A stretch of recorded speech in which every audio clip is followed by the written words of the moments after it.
জামতৈল বাজারের প্রধান সড়কের পাশে ফুটপাত যেন পথচারীদের জন্য দিন দিন কঠিন হয়ে উঠছে। কোথাও দোকানের পসরা, কোথাও পণ্যসামগ্রী ও অস্থায়ী স্থাপনা, ফলে স্বাভাবিকভাবে হাঁটার জায়গা কমে গেছে। বাধ্য হয়ে অনেক মানুষকে সড়কের উপর দিয়েই চলাচল করতে হচ্ছে।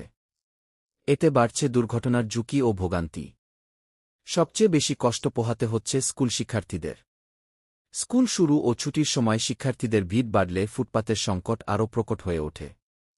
অভিভাবকদেরও সন্তানদের নিরাপদ যাতায়াত নিয়ে উদ্বেগে থাকতে হয়।